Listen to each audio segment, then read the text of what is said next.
ঢাকা বিশ্ববিদ্যালয়ের ছাত্র সংসদ ডাকসু নির্বাচনে ইতিহাসে প্রথমবার জয় পেয়েছেন ইসলামী ছাত্র শিবির।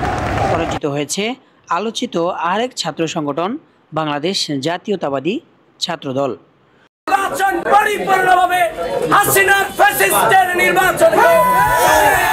শোচনীয় অবস্থা বামপন্থী ছাত্র সংগঠনগুলোর। দু একজন ব্যতীত বহু প্রার্থীর ভোট সংখ্যা শূন্য দেখা গিয়েছে।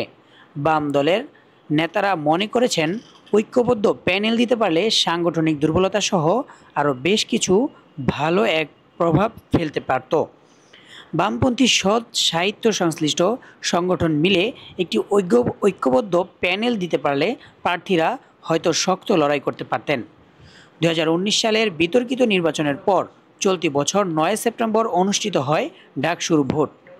24 সালের জুলাই গণ অভ্যুত্থানের পর ফ্যাসিস্ট দল আওয়ামী লীগের ভ্রাতৃত্ব প্রতিম ছাত্র সংগঠন বাংলাদেশ ছাত্রলীগ সন্ত্রাসী কর্মকাণ্ডের জন্য নিষিদ্ধ হওয়া ব্যতীত বাকি ছাত্র দল, শিবির, বামপন্থী স্বতন্ত্রদের নিয়ে নির্বাচনটি অনুষ্ঠিত হয়।